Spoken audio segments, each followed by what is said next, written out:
Bismillahirrahmanirrahim.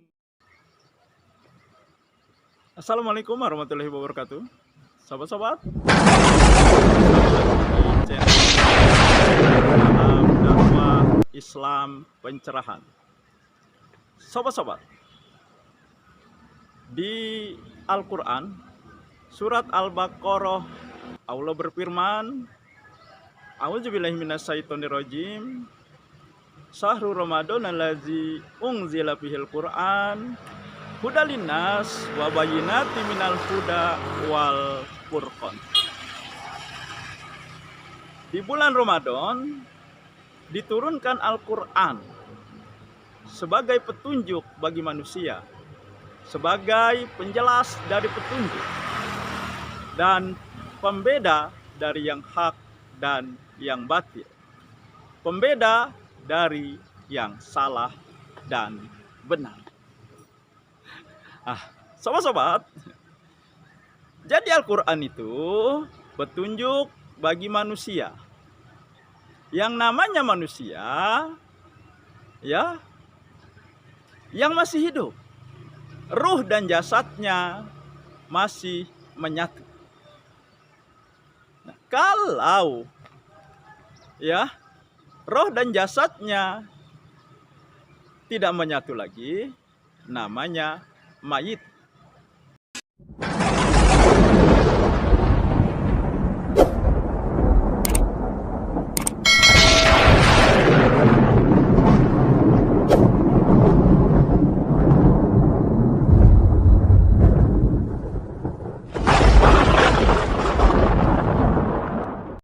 Ya. Nah, jadi fungsi Al-Quran itu adalah untuk yang hidup. Ini jelas, ya. Nah,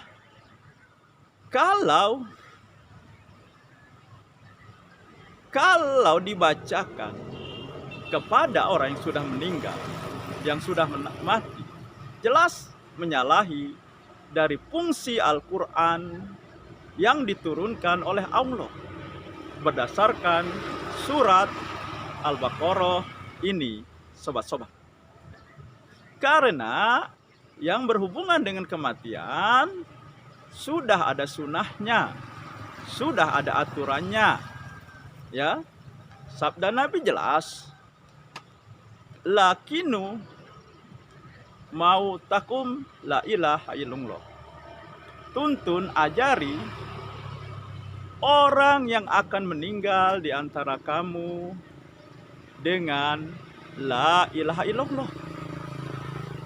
Nah, artinya ya, tahlil itu dibacakan ketika orang akan meninggal, ketika sedang menghadapi sakratul maut.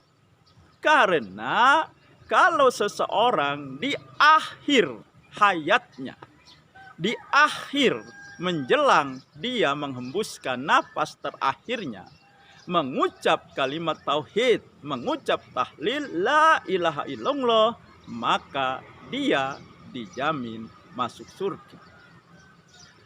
Akan tetapi kalimat tauhid ini menjadi tidak berfungsi, menjadi tidak pada tempatnya ketika dibacakan setelah orang tersebut meninggal, setelah penguburannya, setelah beberapa hari. Ini menyelisihi sunnah dan juga ya menyalahi Al-Quran yang diturunkan kepada manusia. Kalau Al-Quran diturunkan bukan kepada manusia yang hidup, maka redaksi di surat Al-Baqarah itu akan berubah, bukan hudalinas tetapi hudalil mayit. Tetapi jelas Allah tidak berfirman hudalil mayit, tetapi hudal linas. Nah, barangkali sobat-sobat ada satu sindiran yang cukup tajam dari seorang intelektual muslim yang bernama Dr. Muhammad Iqbal. Dalam diwannya, dalam puisinya, dia mengatakan, "Wahai Muslim, Al-Quran pangkal kehidupanmu, pangkal hayatmu, pangkal kekuatanmu. Tidak sampai kepadamu kecuali ketika nyawa akan lepas dari tenggorokan. Maka Al-Quran dibacakan di atas kepalamu." Sungguh aneh, Al-Quran yang diturunkan untuk mendatangkan kekuatan sekarang dibacakan untuk pengantar kematian.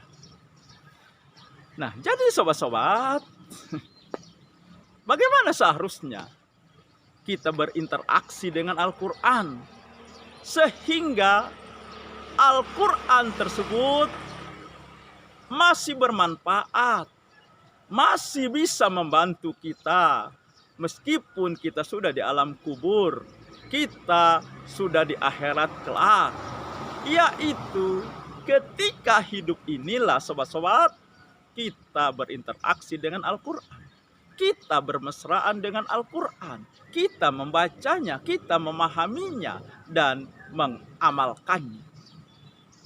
Maka ini akan bermanfaat selagi kita masih hidup maupun nanti ketika kita sudah mati. Nah, jadi sobat-sobat, ya, adalah satu kekeliruan, ya, apa yang dilakukan oleh orang-orang, ya, yang membacakan Al-Quran untuk keluarganya yang sudah mati, ya, dikirimkan pahalanya katanya untuk membantu mereka. Jelas ini menyalahi sunnah Nabi dan menyalahi Quran di surat Al-Baqarah. Kamu tidak akan bisa membuat orang mati bisa mendengar. Demikian sobat-sobat, semoga ini menginspirasi dan mencerahkan. Nasrum minallahi wa fathun qarib. Assalamualaikum warahmatullahi wabarakatuh.